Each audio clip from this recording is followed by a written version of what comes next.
Now guys, welcome to Ascend, and this is me just going to break down the workout for you. If you've been with us for some time now through Foundations and Basecamp, you know what to expect here. I'm going to talk through the training program, what to expect. So I'm looking at it right now. Let's go into Ascend, phase 1, day 1, week 1, day 1. This time the exercises, let's say I'm looking at a slightly different one than we would have done in the past. There's hamstring walkout and eccentric push-up. So these exercises are in there specifically to prepare you for the upcoming exercises. I'm looking at day 2, and there's a dead bug exercise and mountain climbers, all targeting your abs.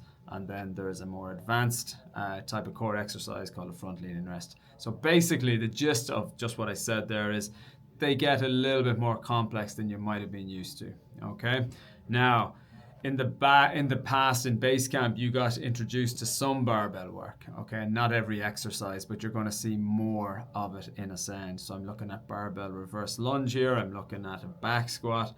I'm looking at a Zercher split squat, a bent over barbell row. These are across the 3 different days to give you an idea. So basically same thing again, abs to start with, and then you're going to have a lower body, upper body across the B1 and B2, okay?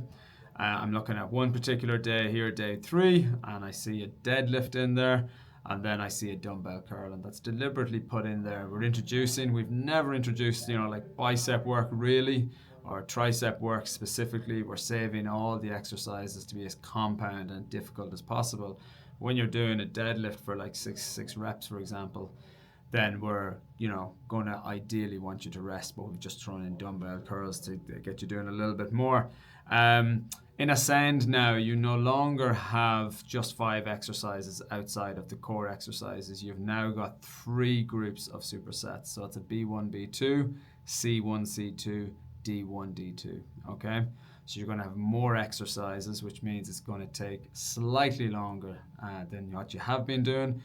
But by now, if you have gone through Basecamp Foundations, you should be really well skilled at the skill of strength training, which means you understand it better and you're able to move through the exercises more efficiently, knowing what you're doing. So that's pretty much how it's going to be. You're going to have 8 exercises in total. A1, A2, the first 2 are your warm-up ab exercises. In some case, there might be some hamstring work in there. But pretty much that's what to expect. Okay.